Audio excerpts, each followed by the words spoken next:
राम। राम विषय में शब्द हाथ काट कर रख दूंगा अगर ये नाम समझ आ जाए तो।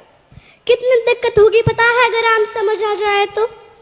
भाई राम राम तो कह लोगे पर राम सा दुख भी सहना होगा। पहली चुनौती ये होगी कि मर्यादा में रहना होगा। और मर्यादा में रहना मतलब कुछ खास नहीं कर जाना है, बस त्याग को गले लगाना है और अहंकार जगाना है। अब अपने राम लला के खातिर इतना न कर पाओगे, अरे शबरी का जूठा खाओगे तो पुरुषोत्तम कहलाओगे। काम क्रोध से भीतर रहकर तुमको शीतल बनना होगा।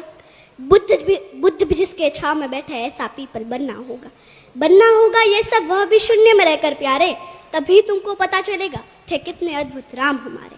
तो सबको राम पता ही होगा, घर के बड़ों ने बताया होगा। तो बताओ तो बताओ, अरे पता है तुमको क्या है राम? या हाथ धनुष तरकश में बाण, या वन में जिन्होंने किया गुजारा, या कैसे रावण मारा? लक्ष्मण जिनको कहते भैया, जिनकी पत्नी सीता मैया। फिर तो यह वही कहानी, एक था राजा एक थी रानी। क्या सच में तुमको राम पता है, या वो भी आके हम बताए? या तुम लोगों के नाम जपो में पहले सा आराम नहीं, या तुम लोगों के नाम जपो में पहले सा आराम नहीं। इस जबरदस्ती के जय श्री राम में सब कुछ है, बस राम नहीं।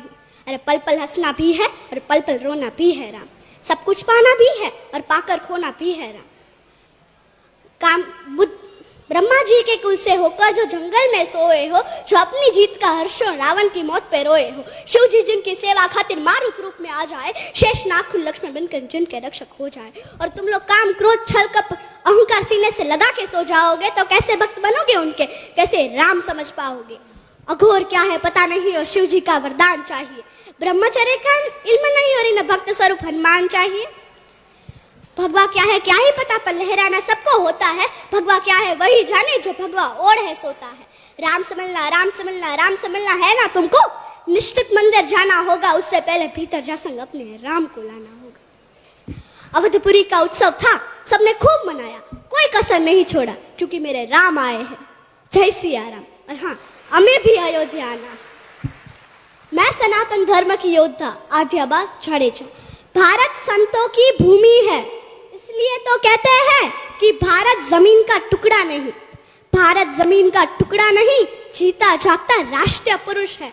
हिमालय मस्तक है, गौरी शंकर शिखा है, कश्मीर किरट है, पंजाब और बंगाल दो विशाल कंधे हैं, विंध्याचल कटी है, नर्मदा करगनी है, पूर्वी और पश्चिमी घाट दो विशाल जंघाएं हैं, कन्याकुमारी इसके चरण है, सागर इसके पग पखारता है, पावस के काले काले मेघ इसके कुंतल केश है, चांद और सूरज इसकी आरती उतारते हैं। यह वंदन की भूमि है, अभिनंदन की भूमि है। यह वंदन की भूमि है, अभिनंदन की भूमि है। इसका कंकर कंकर शंकर है, इसका बिंदु बिंदु गंगा जल है। हम जिएंगे तो इसके लिए, हम मरेंगे तो इसके लिए, और मरने के बाद भी यदि गंगा में बहती हुई हमारी अस्थियों को यदि कोई कान लगा कर सुनेगा तो केवल एक ही आवाज सुनाई देगी, भारत माता की जय, भारत माता की जय।